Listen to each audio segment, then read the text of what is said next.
places that you know seem like fantasy.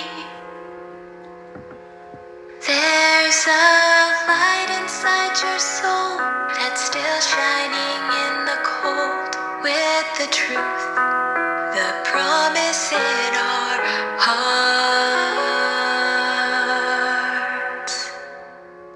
Don't forget, I'm with you in the dark.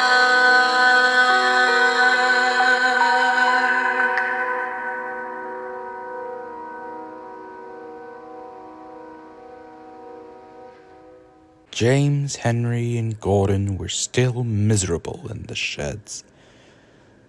But soon the Fat Controller came to speak to them. I know you engines feel sorry for what you did, and I know too that you all want to be really useful.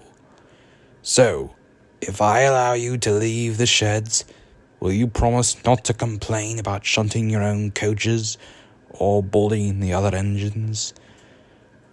The 3 engines agreed, and the Fat Controller let them go.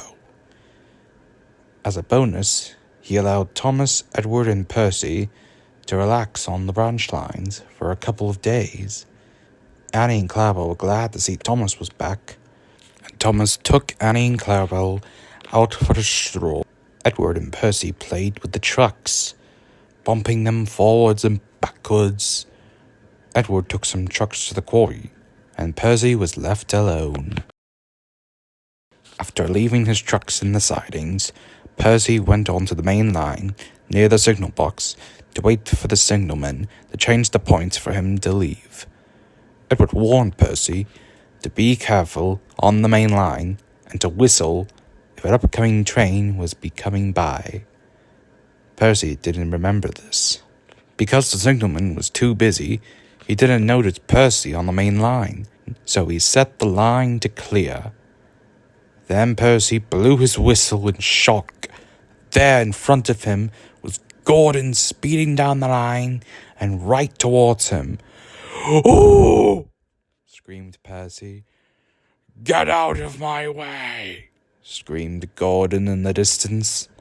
Percy tried to move out of the way, but he did not have enough steam to move on its own, for he was still building up, and the ones he had were not enough to move. Percy shut his eyes in fear for what was about to happen. Luckily, Gordon stopped just in time.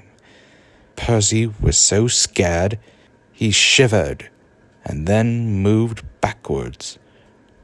"I'm getting out of here," said Percy, and he did.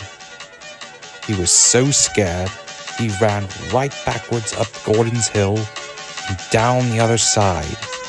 But he did not have a driver or finding, so he couldn't stop. "I want to stop!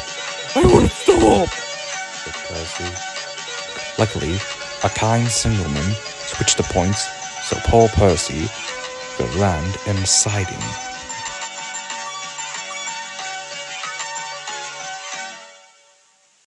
"I want to stop! I have stopped," sighed Percy in relief. An hour later, Gordon came by to help out. "Well done, Percy," he said. "You helped stop a nasty accident." Of course, this wasn't true, but Gordon wanted Percy to feel special that day. And from that day forward, Percy and Gordon became best friends. Percy is still cheeky, but he's always more careful when going on the main line.